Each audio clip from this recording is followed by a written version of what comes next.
और हमारे जैसा कौन था जो आज तो मंच पर आ गया है, कभी पीछे बैक बेंचर होता था, जो सबसे कम मानता हो, ऐसा छात्र कौन था? सबसे कम बात मानता हो, जिसके साथ सबसे ज़्यादा दिक्कत आती है?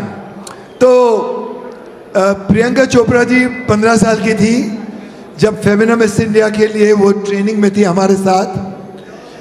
तो बच्ची थी, बहुत प्यारी बच्ची थी और आर्टिस्टिक बच्ची थी, पोइट्री गाना बहुत कंफर्टेबली कर लेती थी।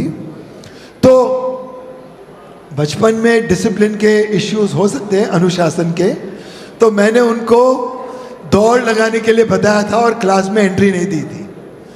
फिर उन्होंने, हमारे प्रदीप गुहा जी साहब थे जो वेटरन जाने माने स्टॉलवर्ट मीडिया के थे, प्रदीप गुहा जी, जिनके साथ मैंने 25 साल काम किया, 20 साल फेमिना मिस इंडिया को ट्रेन किया था।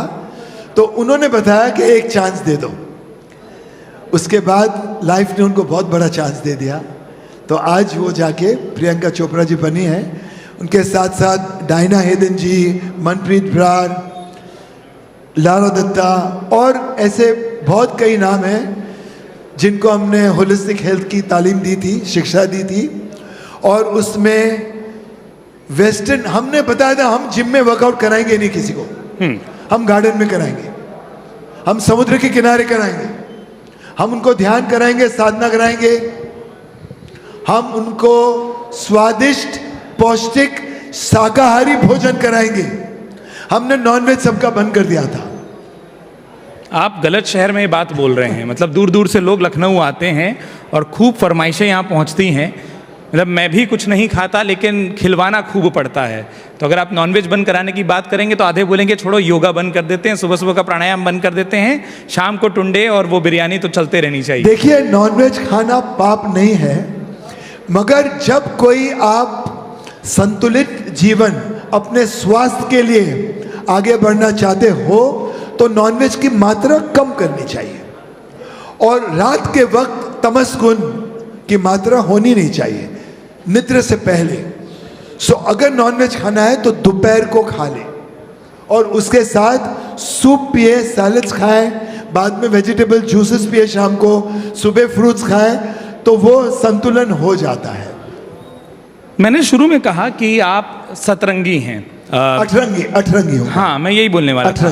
तो किसी ने लिख भी दिया कि नहीं सतरंगी नहीं, वो अतरंगी हैं। वो जिस तरीके से चीज़ें करते हैं, हाँ, जब हम सोचें कि वो लाइफस्टाइल गुरु हैं तो वो लाइफस्टाइल के बारे में कम बताते हैं। जब हम सोचें कि योगा के बारे में बात होगी तो बात कहीं और ले जाते हैं। अब देखिए, हमने पूछा कि सनी लियोनी को ट्रेन कैसे किया, आप बताने लगे कि सिर्फ वीडियो किया।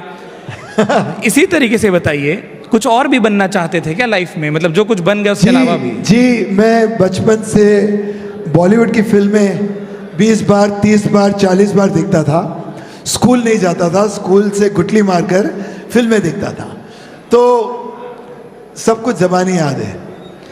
एक चीज़, अब जब आप मैं एक्टर, अगर मैं ये व्यवसाय में नहीं आता तो शायद मैं एक्टर बनता था। तो इसलिए तो आप इतने एक्टरों के साथ जुड़ गए कि उनको बताने लगे कि कैसे करना है और क्या करना है। किस कलर की शर्ट पहने हो आज?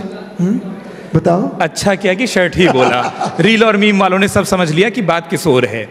मुझे इशारा मिल चुका है, मैं उस इशारे का भी ध्यान रखता हूँ। हाँ जी। एक आखिरी चीज जो मैं पूछना चाह रहा था, हाँ वो जी। ये कि जब फिल्मों की बात हुई, और ये आखिरी सवाल मेरी ओर से, क्या जब हम किसी विलन का डायलॉग मारते हैं तो हमारा बीपी हाई होता है, और जब हम कोई कॉमेडी मूवी देखते हैं हाँ जी। तो क्या हमारी सेहत अच्छी होती है? क्या ये देखना चाहिए? क्योंकि लोग बोलते हैं मत देखो, स्क्रीन कम देखो।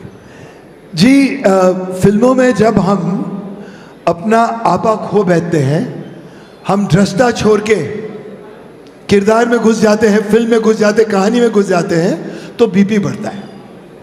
जब आप दृष्टा भाव से देखते हो, साक्षी बन के, तो आप फिल्म को और एंजॉय कर सकते हो। तो जी, गब्बर सिंह, अमरीश पुरी, गुलशन ग्रोवर को देख के बीपी बढ़ भी सकता है, जॉनी लीवर, असरानी को देख के बीपी घट भी सकता है, क्योंकि ये सारी चीज़ें योग के आधार पर है। जैसे श्वास की क्रिया होती है, सो श्वास से बने स्वर, स्वर से बने सुर, सुर से निकले गीत, श्वास, स्वर, सुर और गीत संगत में हो तो श्वास बने संगीत, क्योंकि श्वास में आस्था छुपी हुई है। तो जैसा आपने कहा कि श्वास में आस्था छुपी हुई है, पहला सेशन दिन का स्वास्थ्य पर हमें करना था, स्वास्थ्य पर हमने बात की है। वो बता दीजिए कि बीपी कैसे बढ़ता है, वो डायलॉग क्या कहते हैं? अच्छा, बीपी बढ़ने का डायलॉग बता दूं? कितने आदमी थे सरकार? 2 आदमी। वो 2 थे और तुम 3। धिक्कार है। हाँ, तो इतनी जोर से बोलेंगे तो श्वास बढ़ेगा। इशारा मुझे मिल चुका है। उत्तर प्रदेश के आदरणीय मुख्यमंत्री योगी आदित्यनाथ जी थोड़ी देर में इस मंच पर आने वाले हैं। अभी मेरा प्रेशर बढ़ रहा है। हाँ, अब आपका प्रेशर बढ़ रहा है, और यहाँ एक उदाहरण भी कि कैसे बीपी बढ़ता है या कैसे प्रेशर बढ़ता है। जिन्होंने बढ़ाया उनके चेहरे पर मुस्कुराहट, और जिनका बढ़ रहा है वो भी मुस्कुराते हुए। लेकिन अमर उजाला उत्तर प्रदेश, संवाद उत्तर प्रदेश के मंच पर ढेर सारे सत्र, ढेर सारे सेशन, ढेर सारी बातचीत होगी।